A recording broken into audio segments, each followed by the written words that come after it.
Domingo 3 de noviembre de 2024, 5 días después de la tragedia del Dana, de la Dana, o como se llame. Ya alguno que interviene en mi canal de YouTube en la caja de comentarios, que es posible que le interese un pepino la noticia, mi información, sino que se llame el Dana o la Dana y no pierden comba para corregirte. Yo esto jamás lo he podido entender.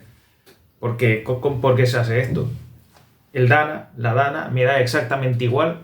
Yo no soy meteorólogo, soy arquitecto. Pero después de toda la información que ha habido, después de toda la indignación lógica de la ciudadanía, después del desastre que todavía se está viendo la punta del iceberg y que no tenemos ni la conciencia de hasta dónde ha llegado el desastre desde fuera de la Comunidad Valenciana, desde fuera de los pueblos afectados, no tenemos absolutamente ni idea de lo que ha pasado, pero no porque no nos queramos enterar, sino por el oscurantismo de absolutamente toda la clase política y los medios de comunicación que siempre están desinformando. No olvidéis, los medios de comunicación actuales, tal como están concebidos, solo sirven para desinformar y tenernos como el soma del mundo feliz pegados a las pantallas. Pues todavía no tenemos conciencia de lo que ha pasado realmente. Y a lo largo que pasen los días y las semanas, el resultado será más que dantesco. Será comparable a cuando pase una catástrofe natural, un cataclismo natural de altísimas consecuencias. Pero este vídeo no va de remover todo eso. Ya lo expliqué en un vídeo anterior, mi indignación, sobre todo con la clase política, una clase política que no nos merecemos, o que, pensándolo bien, igual sí que nos merecemos, porque hemos permitido que lleguemos hasta donde estamos, dirigidos por una gente que seguramente la mayoría de ellos no está preparada. Esos 200.000 cargos no están preparados para coger el país por las riendas y hacer algo realmente útil por la sociedad. Y a las pruebas me remito, ¿y qué es lo que pasa? Que esta gente sigue ahí cobrando sus sueldos y nosotros aletargados, o por lo menos el 90% de la población aletargada, porque hay otro 10% del cual un 9% intenta que la población no esté aletargado y un 1% intenta que ese 9% no despierte a la población que está aletargada. Así es como funcionan las cosas. Pero repito, este vídeo no va de eso. Este vídeo va de simplemente plantearos un montón de preguntas. Yo seguramente no tengo la respuesta a la mayoría de preguntas, pero es el punto de vista analítico de un arquitecto. Comprobar que no te falten ni las patatas, menuda chapuza. Y ahí es imposible guardar la distancia de seguridad. Ese sexto sentido se termina cultivando. 36.500 células de habitabilidad al año.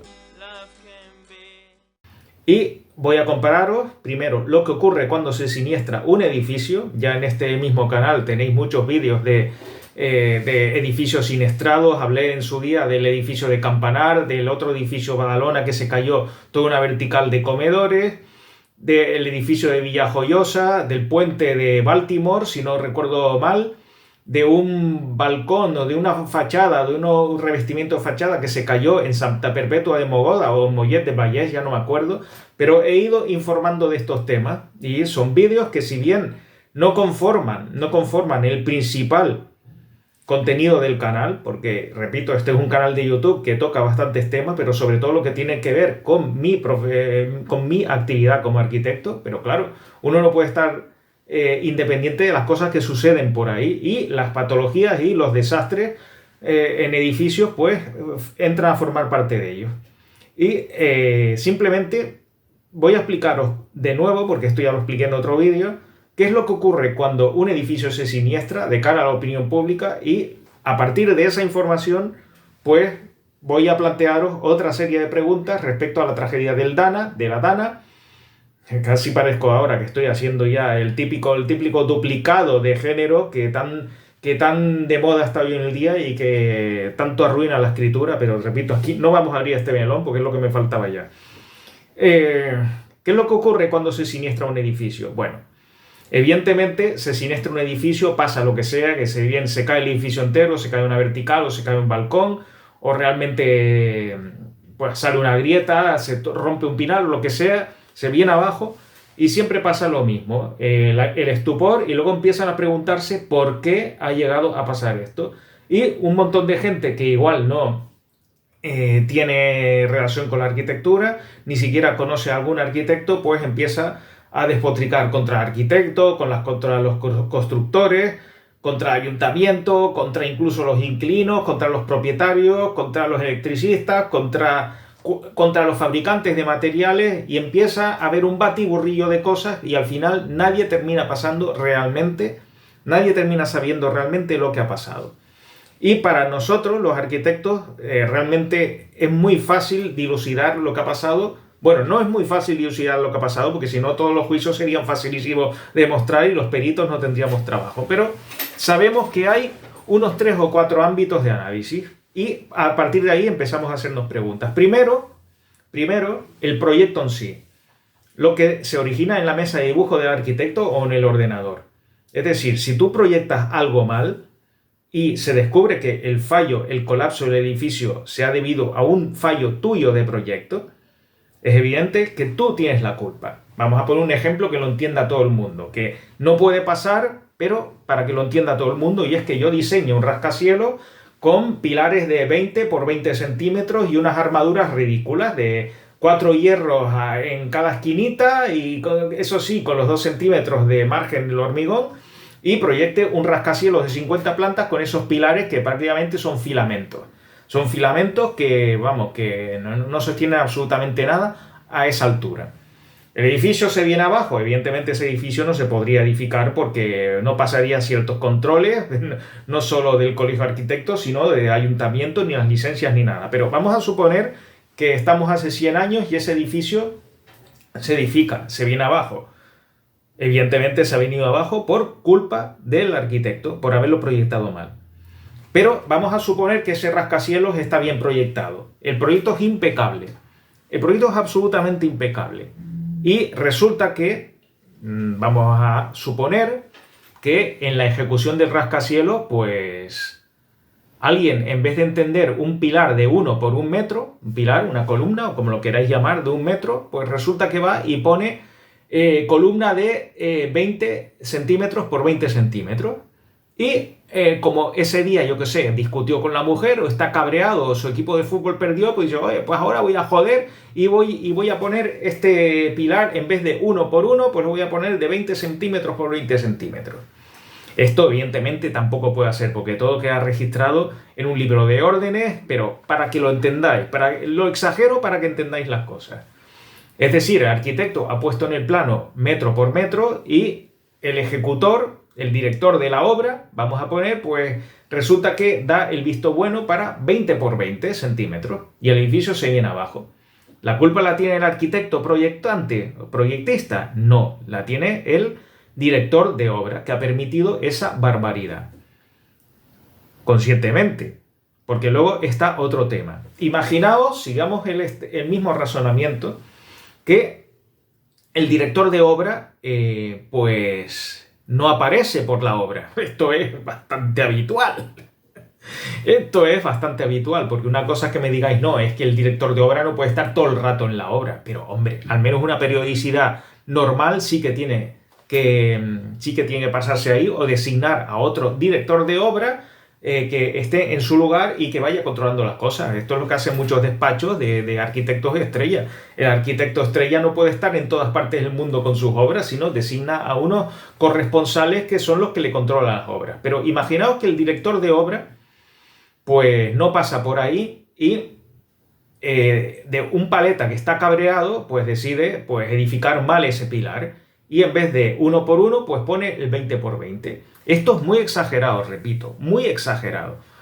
Pero, tendríais que ver todas las cantidades de tropelías que se han hecho en las obras, meter cucharas en hormigonado, hacer cosas que no estaban previstas, cambiar cosas de sitio, es decir, estas cosas ocurren.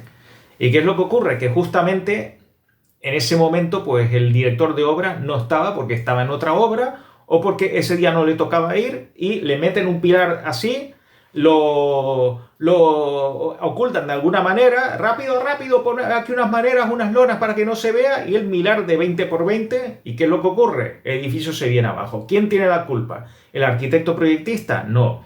¿El director de obra? Sí, pero no en un porcentaje total, sino en un porcentaje. Pero la culpa la tiene el capullo psicópata que decidió, porque estaba cabreado, hacer una putadita a la obra y hacer la gracia.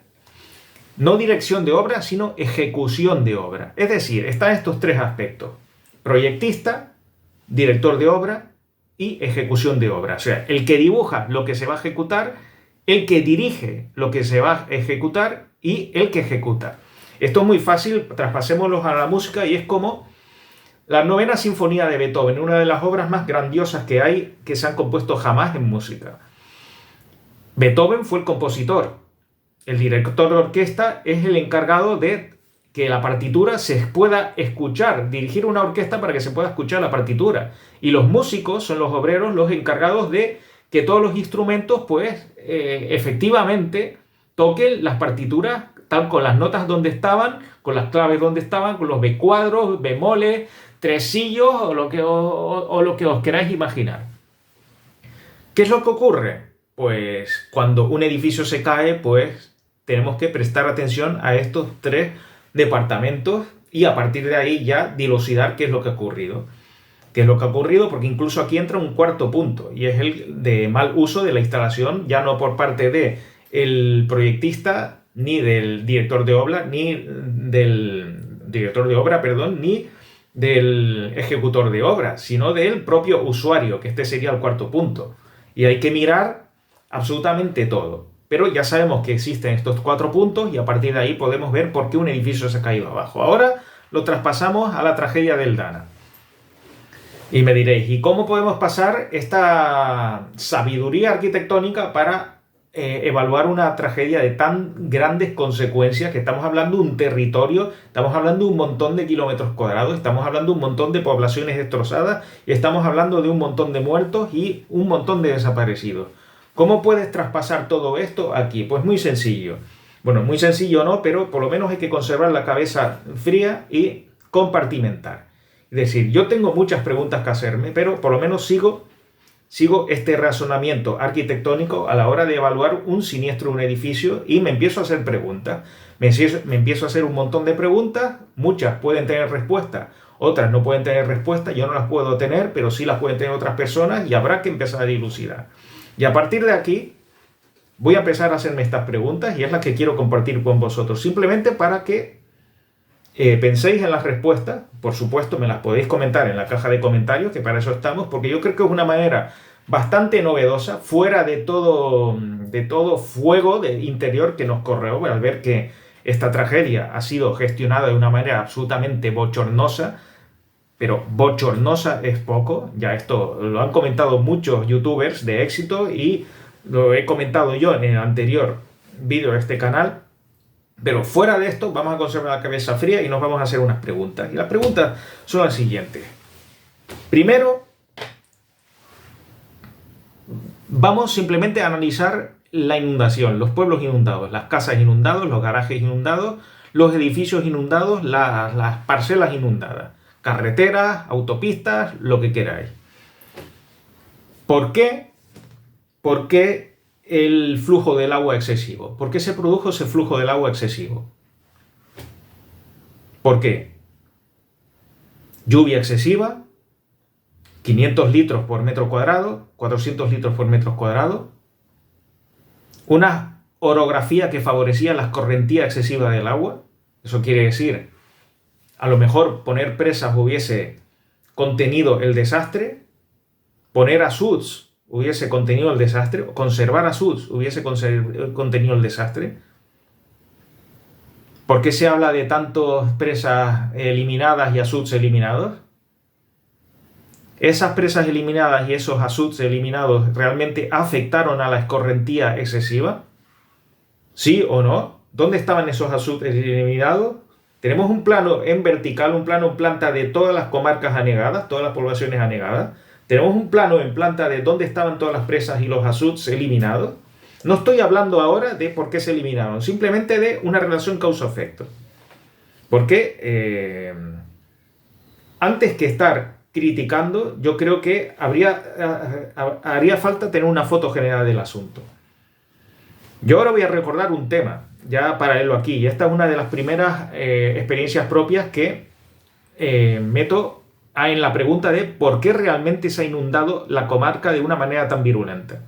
Fijaos, yo en 1997, durante 2 meses de verano, estuve trabajando en un proyecto absolutamente esencial para Santa Cruz de Tenerife, del cauce del Barranco de Santos, que es un barranco, una riera, pero digamos que rodeada por montaña basáltica, por unos farallones basálticos, sobre todo a partir del puente Galcerán, y divide toda la ciudad por completo. ¿Qué es lo que ocurre? Esa riera divide la ciudad por completo y es una riera. Pues se propuso que en vez de ser una riera divisoria, pues que allí fuese una carretera, que se construyese una carretera que pudiese articular parte de la ciudad y también unos equipamientos, que sobre todo caminos, parques, canchas para que la gente pudiese jugar al futbito. Ya estaba ahí el pabellón anabautista edificado por Artengo Menis y Pastrana, es decir, acondicionar un poco esa zona sin renunciar a dejarla en un estado seminatural, pero que fuese una zona útil para la ciudad y no una zona que solo se pudiese ver, pero que fuese agreste. Bien, ¿qué es lo que ocurrió? Yo estuve trabajando en ese proyecto durante 2 meses en mi época estudiante y os aseguro que ese proyecto no solo interveníamos arquitectos, aspirantes arquitectos, sino ingenieros, biólogos, geólogos y todos los ólogos que os podáis imaginar. Y que cada raya que hacíamos los arquitectos o aspirantes arquitectos era consultada con los ingenieros y con los geólogos o biólogos. Es que no se podía hacer nada si no teníamos el visto bueno. ¿Y qué es lo que ocurrió? Ese proyecto se llamaba Proyecto Azud. Mira qué casualidad, se llamaba Proyecto Azud, porque el Barranco de Santos, evidentemente, por alguna razón, yo aquí no voy a ser ahora de geólogo, ni de ingeniero, pero por alguna razón los azudes estaban puestos en el Barranco de Santos y controlaban las caídas de agua. Es decir, no era una caída de agua natural, sino a base de saltitos, como si fuesen las clusas de un canal. Y esos azudes no se quitaron, se construyeron. ¿Por qué? Es la pregunta que os tenéis que hacer. ¿Y por qué cuando se recondujo, cuando se intervino en el canal para hacer todo esto que os estoy diciendo, el viario y los equipamientos, los parques, las canchas de futbito, por qué no se eliminó ningún azud? Esta es la pregunta también que os tenéis que hacer. Y os repito que esto es un proyecto de hace ahora 27 años y es tan vigente como ahora. De hecho, ese proyecto conforma la realidad de Santa Cruz de Tenerife en la actualidad. Y yo no escuché en su momento que alguien se plantease quitar algún azud. Se respetó absolutamente todo. Es más, se corrió riesgo en meter un viario por ahí en medio porque había gente que no estaba a favor de meter ese viario en medio. Porque decía que era como meter un viario por medio de un barranco, pero se hizo fantásticamente bien. Se hicieron unos túneles, se respetó el cauce y han pasado 2 o 3 temporales en Canarias muy bestias. Estoy hablando del de 2003, de la Semana Santa de 2002 o 2003 y el Delta de 2005. Y ahí no ha pasado absolutamente nada. No ha pasado absolutamente nada. Las escorrentías pues han pasado de largo, han ido al mar y ya está. Y territorio más orográfico que Tenerife no hay ninguno, porque vamos, es que en una vertical de pocos kilómetros te plantas en 3.718 metros de altura el Padre Teide. Así que yo os pongo este ejemplo de mi cosecha personal, porque tuve la fortuna de participar en ese proyecto, y me hago esas preguntas. Simplemente las preguntas, ¿por qué la escorrentía? ¿Y por qué todo el mundo está hablando de los azuds, de que se han quitado azuds y que eso ha favorecido la escorrentía? Solo preguntar eso, porque yo quiero saber realmente en un dibujo en planta qué azuds se han quitado y qué presas se han quitado. Esto es una pregunta que os dejo a vosotros. Sigamos con... Ya no podemos evitar la escorrentía. Vamos a suponer que la escorrentía es inevitable por muchas presas o muchos azuds que haya. Yo eso lo entiendo. Una precipitación de 400 a 500 litros por metro cuadrado es lo que tiene. Que por mucho que tú puedas asegurar las cosas, pues al final terminarán petando. Es como si me dices que pongo el edificio más seguro en una zona sísmica en medio de la falla de San Andrés, pues Por mucho que meta un edificio súper resistente en medio de la falla San Andrés, si la falla me hace un terremoto, un 9,7 de la escala de Richter, ese edificio se va a la puta mierda. Es que es imposible, vamos, es que se hace invivible y lo tienes que reparar arriba abajo. Igual te aguanta la estructura, te queda la estructura, pero todo el resto se va a la mierda. ¿Por qué tantas casas inundadas? ¿Por qué tantas plantas bajas inundadas? Y aquí vuelvo a sacar el tema de los estudios de inundabilidad. Habría que mirar casa por casa, edificio por edificio, población por población, si esas casas, aunque sea de manera retroactiva, estaban edificadas en una zona inundable. Ya sé que esto de los estudios de inundabilidad es posterior a muchas de las edificaciones entonces, que entonces la gente edificaba donde daba gana, que el plano urbanístico no contemplaba esto de las zonas inundables con mucha exactitud, o directamente ni los contemplaba, que el crecimiento de las ciudades era caótico, pero ahora, tal como estamos con los estudios de inundabilidad de cada población, que supongo que los tiene que haber, pues decir, ponemos toda la franja rayada a 500 años, que es, digamos, que el punto más álgido y más pesimista, es decir, que haya una absoluta inundación a los 500 años y que todo el caudal anegue todo a 500 años, o sea, cada 500 años, ellos calculan que puede haber un desastre de este tipo, y a ver hasta dónde tapa el rayado que dice el agua en las condiciones peores llegaría hasta aquí. A ver cuántos edificios tapa, y edificio por edificio siniestrado, y decir, pues me ha tapado el 60%, o me ha tapado el 40%, o no me ha tapado ni uno. Y resulta que esta inundación pues ha superado el estudio de inundabilidad a 500 años. Claro, aquí ya no estamos hablando de buscar culpables, estamos hablando de que, porque estoy seguro que un montón de esas casas pues, han sido edificadas antes de que se instaurasen los estudios de inundabilidad, pero por lo menos para decir, esta casa era sospechosa, esta otra casa no era sospechosa, este edificio era sospechoso, este otro edificio no era sospechoso, y hacer una lista de edificios que seguramente en cuanto más estamos cercanos al cauce del río, pues más sospechosos son, y decir, pues es lógico lo que ha pasado en este pueblo porque el pueblo entero está en una zona inundable. O no es lógico lo que ha pasado en este pueblo porque el 0% está en una zona inundable. Esto también hay que dilucidarlo. Y a partir de aquí, pues vamos al siguiente paso. Y es, ¿por qué? Si aceptamos, por ejemplo, vamos a ponernos en el mejor caso, siempre hablando entre comillas porque cualquiera habla de mejor caso cuando se ha inundado un pueblo entero. Pero si resulta que el pueblo era correcto, que no estaba en una zona inundable, entonces, ¿por qué ha terminado todo hecho un desastre como ha terminado estando? Y bien, aquí hay que dirigirse directamente a los que, recordad el primer apartado de este vídeo, a los arquitectos, a los que han proyectado los edificios, o los que han proyectado los proyectos de urbanización, alcantarillado, etcétera, etcétera. Aquí es donde hay que dirigirse. Muchas veces no hay proyectos de urbanización, se ha edificado como se ha edificado, y los edificios se han hecho con una licencia de 3 planos, una memorieta pequeña, y ya está. Pero ir edificio por edificio a ver por qué esto se ha inundado, por qué un edificio de hace 100 años se ha inundado igual que otro de hace 20 años, a lo mejor porque un edificio de 20 años ha sufrido más que uno de hace 100, porque recordar que el flujo del agua no solo inunda los edificios, sino puede causar patologías gravísimas. Los edificios no están preparados para estar como en la Atlántida, sumergidos en agua. Eso al final termina petando por algún lado. La fuerza del agua es absolutamente bestial. La fuerza del agua es bestial.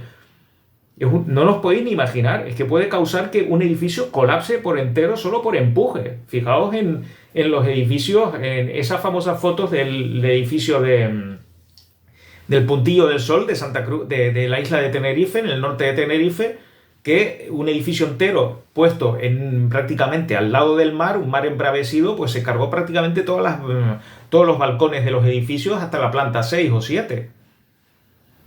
Claro, tú tienes que considerar cómo se ha venido abajo ese edificio o cómo ese edificio ha quedado anegado, si ha quedado afectado. Si es por una catástrofe natural, no hay nada más que hacer. No tenemos la culpa los arquitectos. Pero si ese edificio estaba preparado para resistir un empuje de agua mucho mayor, o era un edificio moderno, pues igual ese edificio no se tenía que haber venido abajo, o por lo menos no hubiera tenido que tener unas patologías tan severas. Ahí sí que se puede empezar a tener al arquitecto en el punto de mira.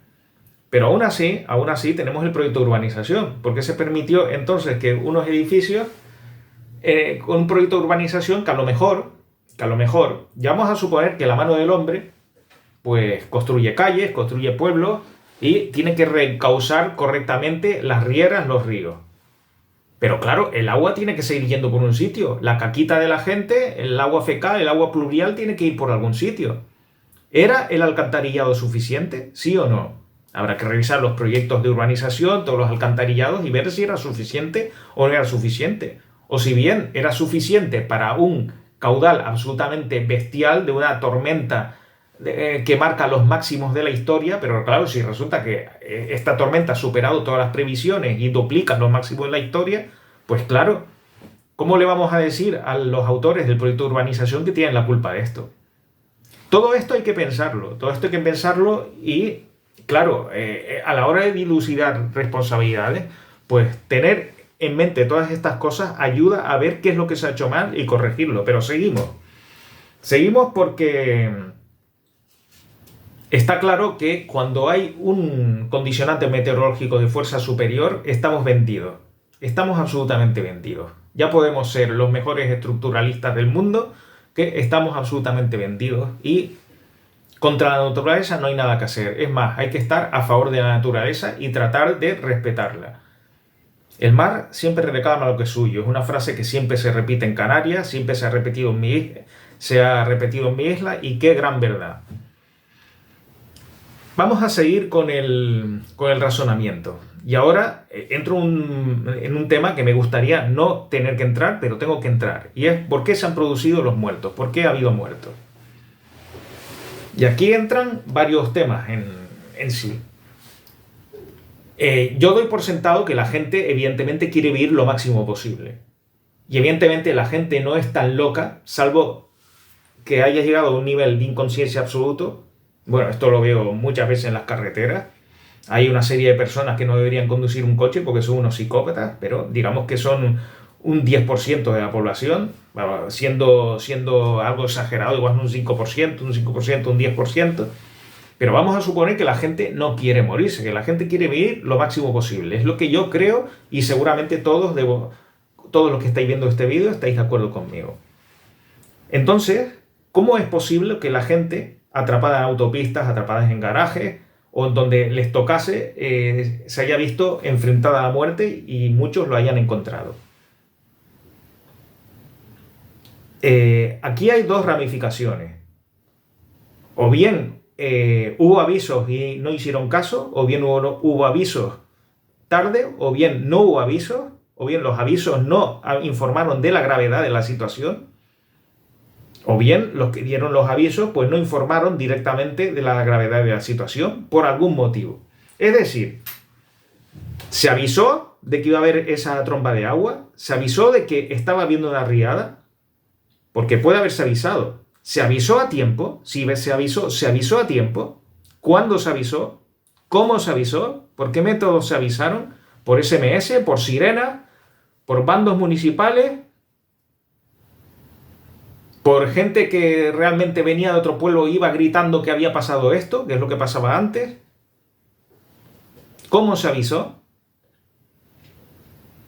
¿Funcionaban los métodos de aviso? ¿La gente es proactiva a la hora de enterarse de las cosas?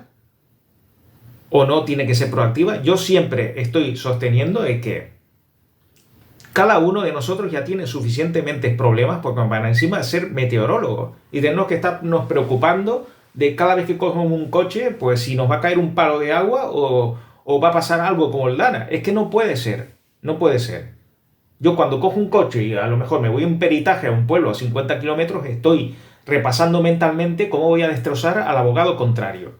¿Cómo voy a estar pensando yo si me va a venir un palo de agua dentro de media hora porque encima nadie me ha avisado? O voy a estar mirando el Meteocat el día anterior o media hora antes o una hora antes. Encima cuando el cielo es límpido y no hay ni lluvia ni nada. ¿Quién avisó? ¿Cuándo? ¿Cómo? ¿Por qué medio? ¿Funcionaban los radares? ¿No funcionaban los radares? Si funcionaban los radares, ¿cuándo funcionaban? ¿Cuándo dejaron de funcionar? Hubo gente que avisó antes, no por métodos oficiales. Fueron bulos, no fueron bulos.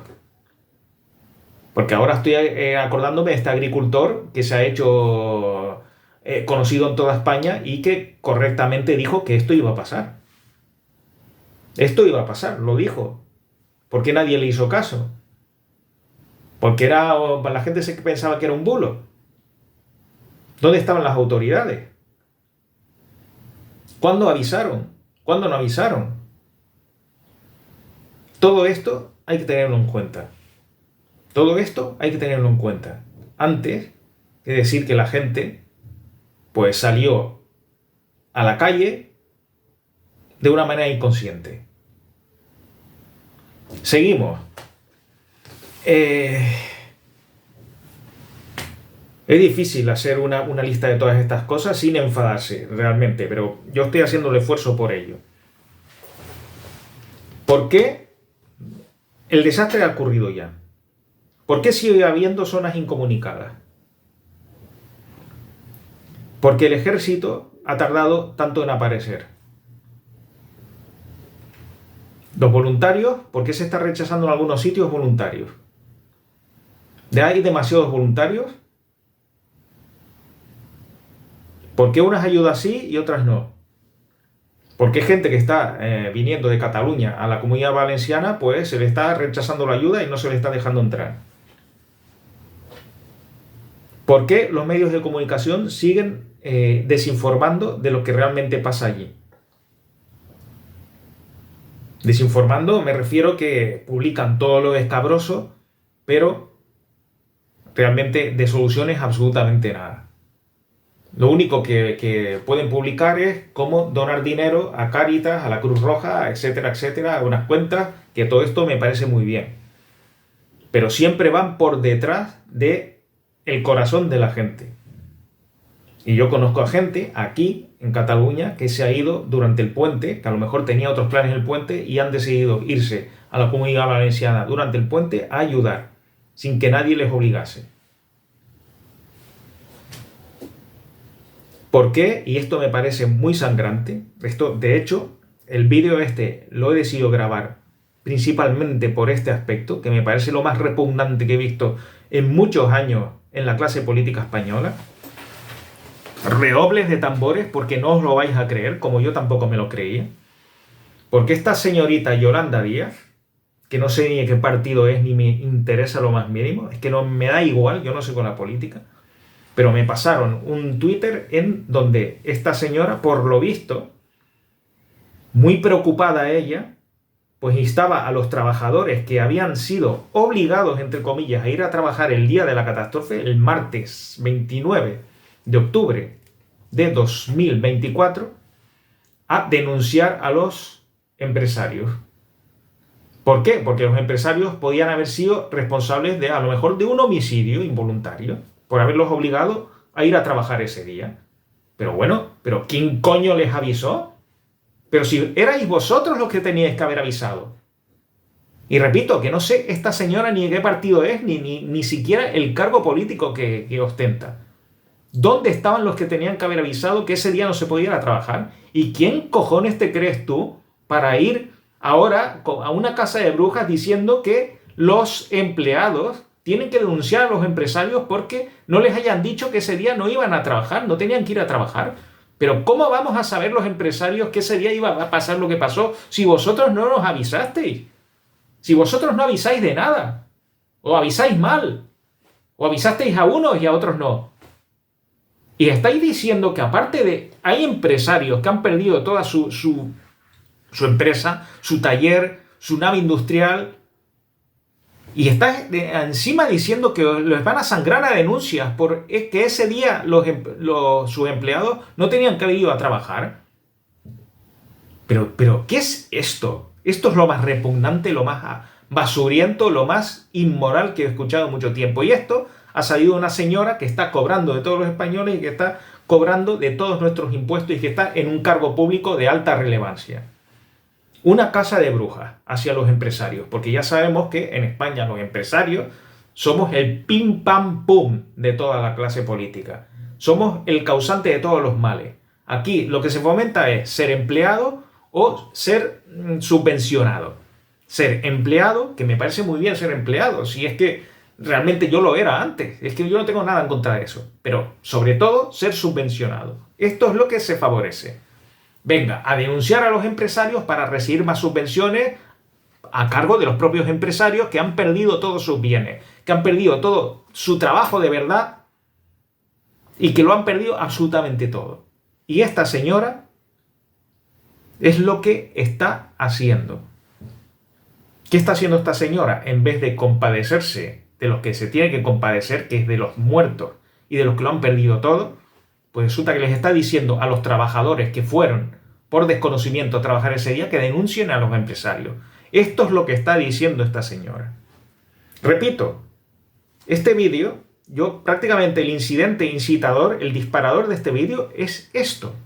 Es esto, para que veáis hasta dónde llega la sinvergüenzura de mucha gente que está en los cargos políticos.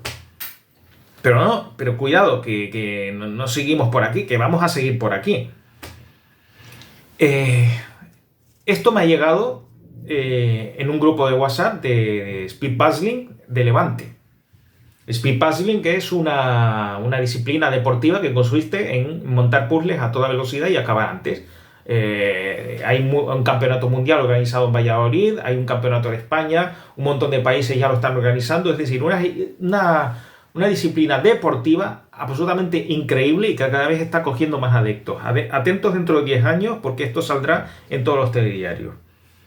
En ese grupo de Speed Puzzling alguien pasó un testimonio de unos voluntarios que habían ido en coche a la Comunidad Valenciana, habían aparcado en donde habían podido para ir a ayudar a llevar víveres, pañales, lo que sea, mantas, y cuando volvieron al coche se lo encontraron que no estaba el coche y había en su lugar un papelito con una multa, 150 euros de multa, más 200 euros de ir a buscar el coche al depósito. O al revés, me da igual.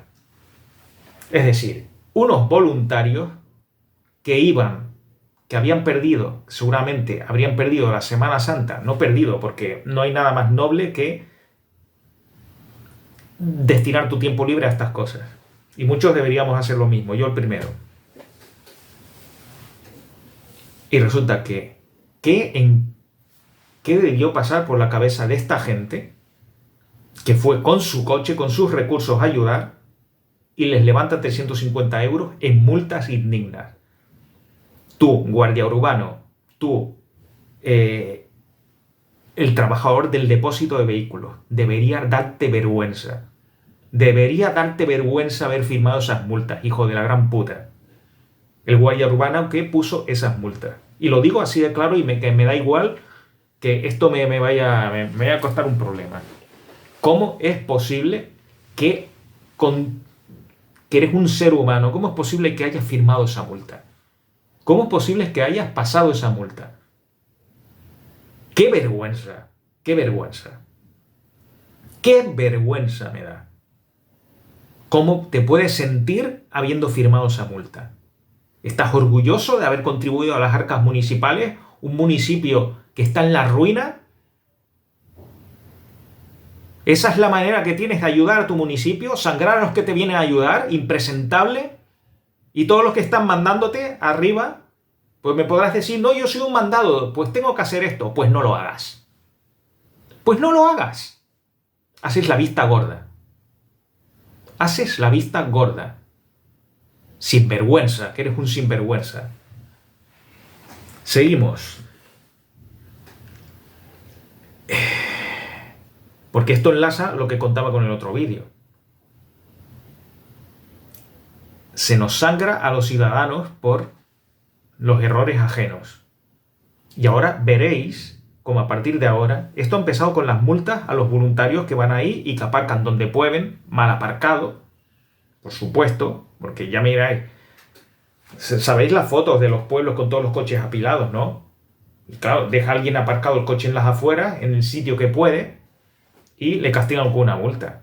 Pero claro, dentro de poco empezarán a castigarnos a nosotros con impuestos, con más impuestos sacados de la manga, porque nosotros vamos a pagar todo este desastre que han, en parte, del que en parte son responsables ellos, los políticos. Nos va a caer sobre nosotros, los empresarios.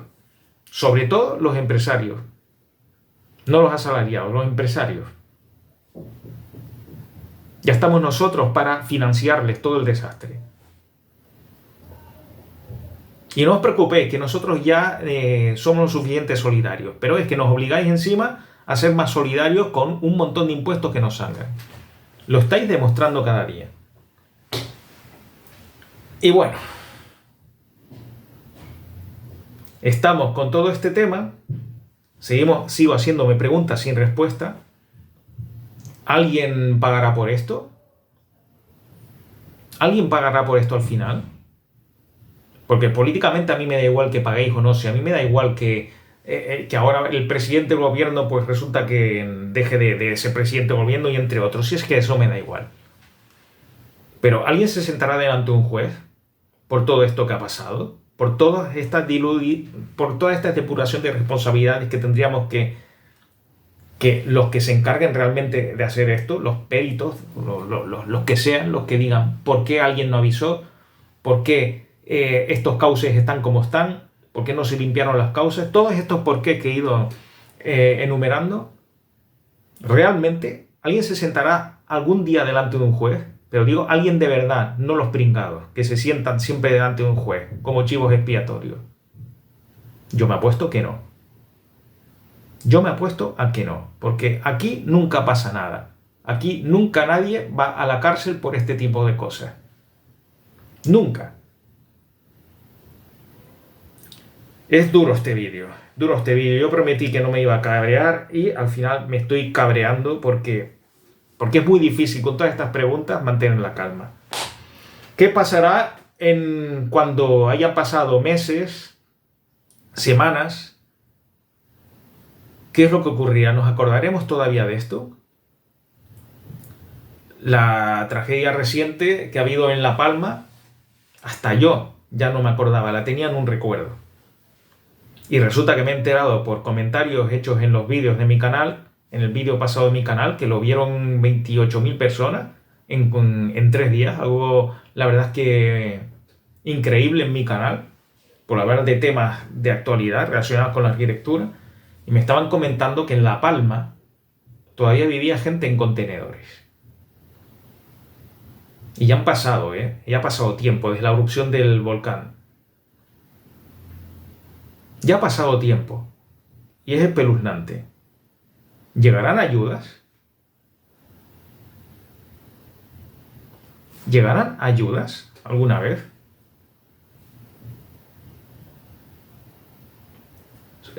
¿Pasará algo igual de gordo o más gordo y la gente se olvidará de esto? Hacer un repaso de todo lo que ha pasado en la historia reciente de España. Es inevitable. Ahora todos estamos concienciados por esta absoluta catástrofe, pero pasará algo espero que no, nunca, pero pasará alguna catástrofe dentro de a lo mejor 1 o 2 años y esto se nos olvidará. O esto se irá olvidando paulatinamente. Y los pueblos seguirán sepultados en mierda, con un trabajo por en medio de meses y meses de recuperación. Pero habrá pasado el momento.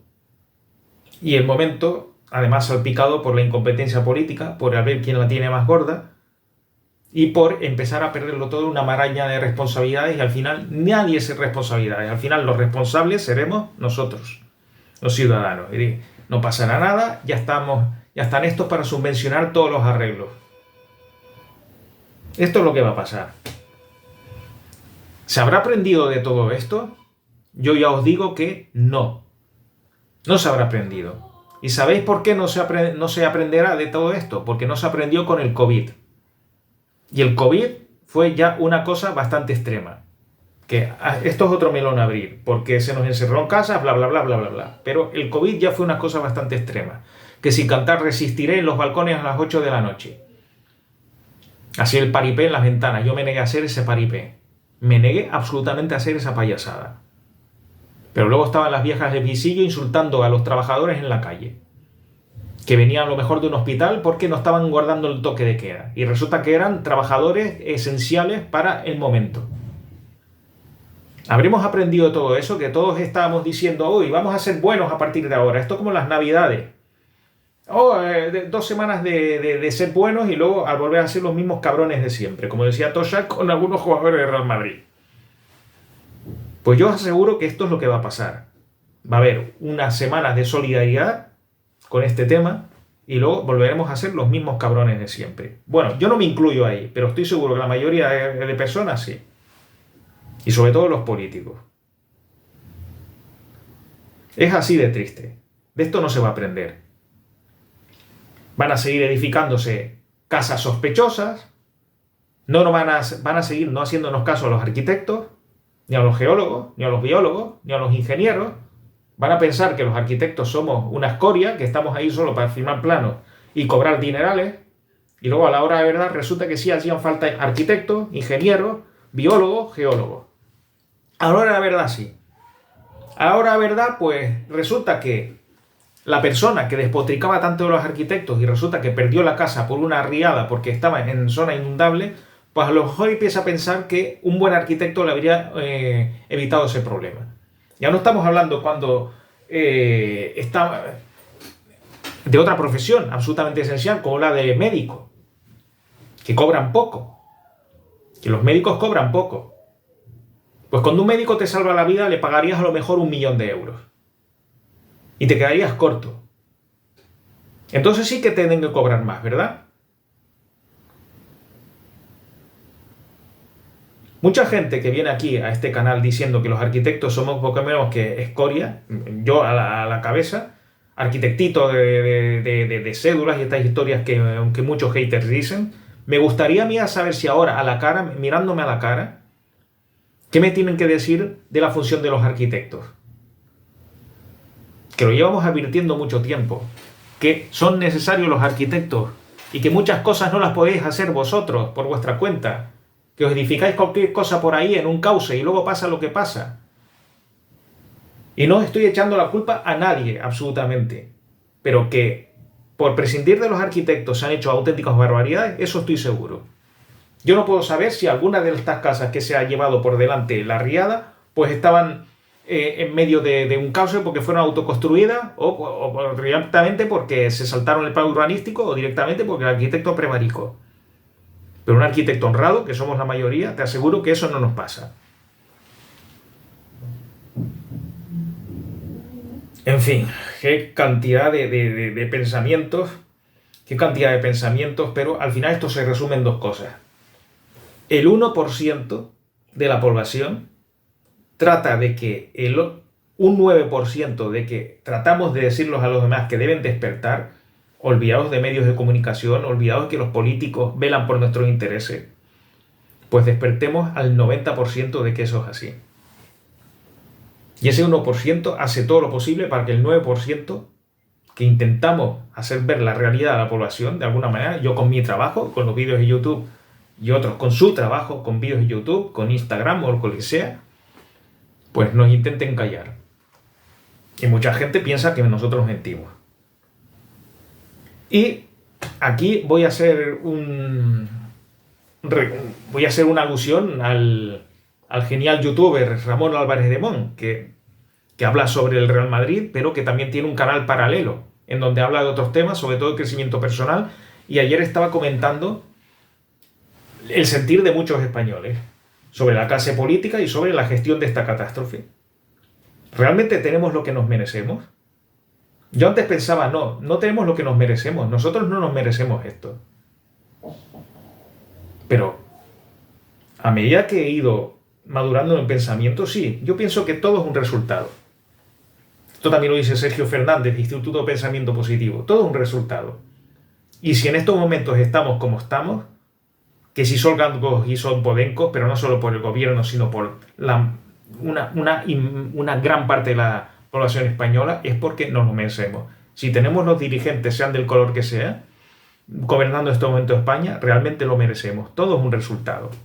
Y hasta que nosotros lleguemos a un nivel de conciencia lo suficiente como para poder decidir que esto no funciona, de alguna manera, no comprando en donde no tenemos que comprar, no dando dinero donde no tenemos que dar dinero, que esta es la mejor manera de votar, no la farsa de la democracia durante cada 4 años. En cuanto ese 90% dormido sea consciente de esto, entonces estas cosas os aseguro que pasarán mucho menos o ya directamente no pasarán. Un abrazo a todos y seguimos aprendiendo. Si te ha gustado este vídeo, puedes hacer 2 cosas. Suscribirte a mi canal Alejandro Darias, arquitecto, para saber cuándo publico nuevo material. Y compartir este vídeo con tu familia y amigos en las redes sociales.